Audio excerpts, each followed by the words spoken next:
നിങ്ങൾക്ക് മുന്നേ ഷെയർ ചെയ്യാൻ ഉദ്ദേശിക്കുന്നത് കുഞ്ഞുങ്ങളിലുള്ള അലർജീസിനെ പറ്റിയിട്ടാണ്.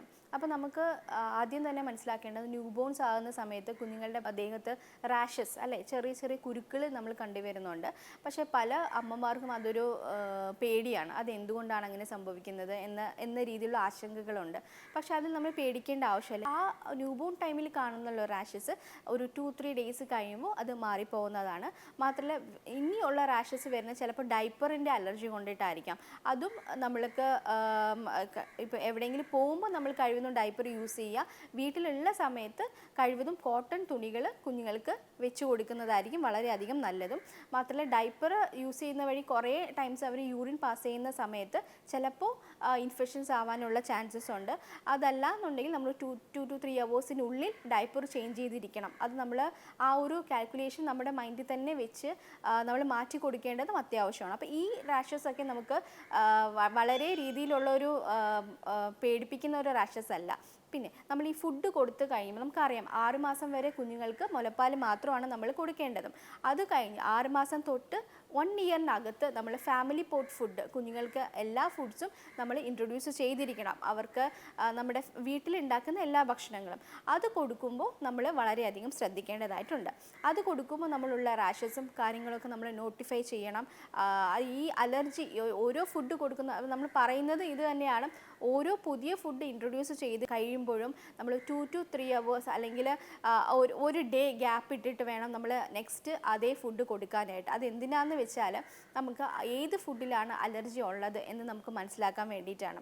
ആദ്യം നമ്മൾ സെമി സോളിഡ് 6 മന്ത്സിന് കഴിയുമ്പോൾ സെമി സോളിഡ് സ്റ്റാർട്ട് ചെയ്യും. പതുക്കെയാണ് സോളിഡിലോട്ട് സ്റ്റാർട്ട് ചെയ്യുന്നത്. ഈ സോളിഡിലോട്ട് സ്റ്റാർട്ട് ചെയ്യുമ്പോൾ തന്നെ നമ്മൾ പറയുന്നത് മൾട്ടിഗ്രെയിൻ നിങ്ങൾ ആദ്യം യൂസ് ചെയ്യരുത്, സിംഗിൾ ഗ്രെയിൻസ് യൂസ് ചെയ്യുക എന്നുള്ളതാണ്. ഈ മൾട്ടിഗ്രെയിൻ യൂസ് ചെയ്യുമ്പോൾ നമുക്ക് ഏത് ഗ്രെയിൻസിലാണ് അവർക്ക് അലർജി കുഞ്ഞുങ്ങൾക്ക് ഉണ്ടാവുന്നത് നമുക്ക് മനസ്സിലാവില്ല.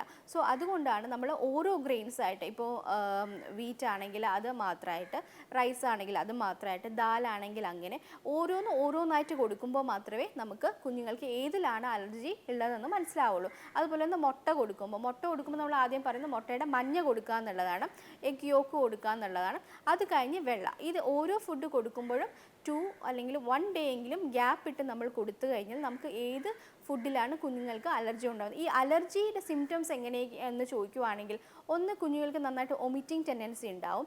2, ഈ പറഞ്ഞ പോലെ തന്നെ റാഷസ് വളരെയധികം കൂടുതലായിട്ട് തന്നെ നമുക്ക് കണ്ടു കാണാവുന്നതാണ്. മാത്രമല്ല ഫീഡിങ്ങിൻ്റെ പൂർ ഫീഡിങ് ആവാനുള്ള ചാൻസസ് ഉണ്ട്.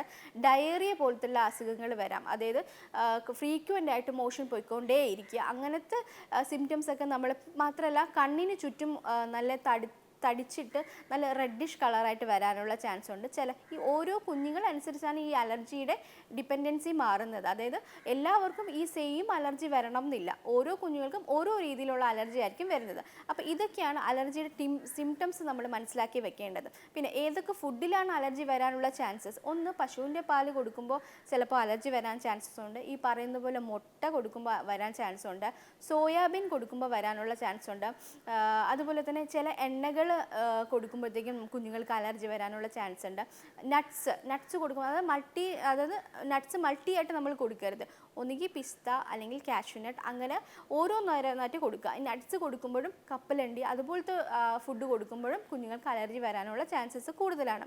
നമ്മൾ അലർജി വന്നു കഴിയുമ്പോൾ, ഈ അലർജി വരികയാണെങ്കിൽ ഒരു 10 to 2 അവേഴ്സിനുള്ളിൽ കുഞ്ഞുങ്ങളിൽ ദേഹത്ത് നമുക്ക് കാണാവുന്നതാണ്. ഈ പറയുന്ന പോലെ റാഷസോ അങ്ങനെ എന്തെങ്കിലും കാണാവുന്നതാണ്. അത് നമ്മൾ ടൈം നോട്ടീസ് ചെയ്യുന്നത് വളരെയധികം നന്നായിരിക്കും. മാത്രമല്ല ഈ അലർജി വന്നു കഴിഞ്ഞാലുള്ള നമ്മൾ സ്വയം ട്രീറ്റ്മെൻറ്റ് എടുക്കാതിരിക്കുക. കാരണം ചിലപ്പോൾ കുഞ്ഞ് വയർവേദന എടുത്ത് കരയുമ്പോൾ എന്താ ചെയ്യണേ? മിക്കവരും ചിലപ്പോൾ ഒരമരുന്ന് കൊടുക്കും, അല്ലേ, ഗ്യാസിൻ്റെ പ്രശ്നമാണെന്ന് വെച്ചിട്ട്. പക്ഷേ നമ്മൾ കഴിവതും സ്വന്തമായിട്ട് ഒരു മെഡിക്കേഷൻ കുഞ്ഞുങ്ങൾക്ക് കൊടുക്കാതിരിക്കുക. കുഞ്ഞുങ്ങൾ ഭയങ്കര സെൻസിറ്റീവാണ്, അവരുടെ ബോഡി സെൻസിറ്റീവാണ്, ഓർഗൻ സെൻസിറ്റീവാണ്. സോ അത് മനസ്സിലാക്കുക. നമ്മൾ കൃത്യമായിട്ട് തന്നെ ഹോസ്പിറ്റലിലേക്ക് കൊണ്ടുപോകാനായിട്ട് നമ്മൾ ഒരുങ്ങേണ്ടതാണ്, പീഡിയാട്രിഷ്യനെ കാണിക്കേണ്ടതാണ്. അപ്പോൾ ഏത് രീതിയിലുള്ള അലർജി ആണെന്നുള്ളത് നമുക്കറിയില്ല. അപ്പോൾ അത് മനസ്സിലാക്കി ആ രീതിയിലുള്ള ട്രീറ്റ്മെൻറ്റ് വേണം നമുക്ക് കുഞ്ഞുങ്ങൾക്ക് കൊടുക്കാൻ. അലർജിയുള്ള ചില കുഞ്ഞുങ്ങൾക്ക് വീറ്റ് അലർജി ആയിരിക്കും.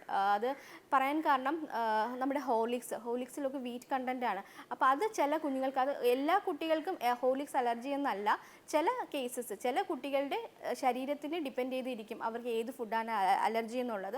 അത് നമ്മൾ നോട്ടിഫൈ ചെയ്യുക. മാത്രമല്ല ഫുഡ് കൊടുക്കുമ്പോൾ നമ്മൾ കൃത്യമായിട്ട് കൃത്യമായിട്ട് തന്നെ ഒരു ഫുഡ് ലേബിൾ നമ്മൾ ഉണ്ടാക്കി വെക്കേണ്ടതും വളരെയധികം അത്യാവശ്യമാണ്. അതിൽ ഏതൊക്കെ ഫുഡ്സുകളാണ് കുഞ്ഞുങ്ങൾക്ക് അലർജി, അപ്പോൾ നമ്മൾ ഫുഡ് സെലക്ട് ചെയ്യുമ്പോൾ ആ ഇൻഗ്രീഡിയൻസും കൂടെ നമ്മൾ ചെക്ക് ചെയ്യുക. ആ ഇൻഗ്രീഡിയൻ്റ് ഉള്ള ഫുഡാണെന്നുണ്ടെങ്കിൽ നമ്മൾ കഴിവതും ഒഴിവാക്കേണ്ടതാണ് ഏറ്റവും നല്ലത്. ഫ്യൂച്ചറിലും നമുക്ക് ഈ ഫുഡ് ലേബിൾ നമ്മുടെ കയ്യിലുണ്ടെങ്കിൽ കുഞ്ഞുങ്ങൾക്ക് കൃത്യമായിട്ട് തന്നെ നമുക്ക് അലർജി ഇല്ലാണ്ട് അവരെ നമുക്ക് നല്ല രീതിയിലുള്ള ഫുഡ് ഡയറ്റ് പ്ലാൻ കൊടുത്ത് വളർത്തിക്കൊണ്ടുവരാനായിട്ട് സാധിക്കും. ഇത്രയും പറഞ്ഞ കാര്യങ്ങൾ മനസ്സിലായെന്ന് വിശ്വസിക്കുന്നു. Thank you.